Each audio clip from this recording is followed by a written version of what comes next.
Operation Sindoor విజయవంతం తర్వాత ప్రధాని మోదీ జాతిని ఉద్దేశించి తొలిసారి ప్రసంగించనున్నారు. ఇవాళ రాత్రి 8 గంటలకు ప్రధాని మోదీ భారత్ పాకిస్తాన్ ఉద్రిక్తతలు, కాల్పుల విరమణ ఒప్పందం గురించి కీలక వివరాలను వెల్లడించనున్నారు.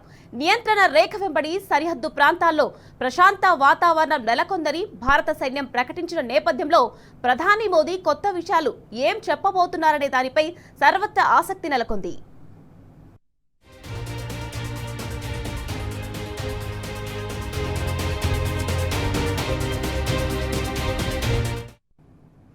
పాకిస్తాన్ కాల్పుల విరమణ ఒప్పందం ఉల్లంఘించిన నేపథ్యంలో ప్రధాని మోదీ తదుపరి నిర్ణయం కోసం దేశమంతా ఎదురు చూస్తోంది.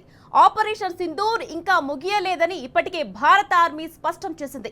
ఈ అంశంపై కూడా ప్రధాని మాట్లాడే అవకాశం ఉంది. పీఓకేను భారత్కు తిరిగి ఇవ్వాలని, ఉగ్రవాదులను అప్పగించాలని ప్రధాని మోదీ ఇప్పటికే స్పష్టంగా పేర్కొన్నారు. ఈ విషయాలపై కూడా ప్రధాని ప్రసంగం కొనసాగే అవకాశం ఉంది.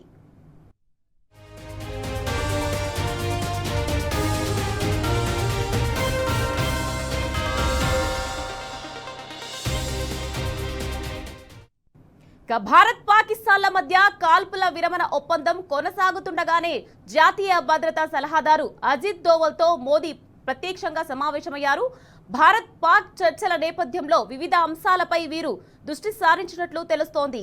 అంతకుముందు రక్షణ మంత్రి రాజ్నాథ్ సింగ్, సిడిఎస్ అనిల్ చౌహాన్, త్రివిధ దళాధిపతులతో ప్రధాని తన నివాసంలో భేటీ అయ్యారు. ఇవాళ రక్షణ ఉన్నతాధికారులతో ప్రధాని మోదీ నిర్వహించిన రెండో కీలక భేటీ ఇది.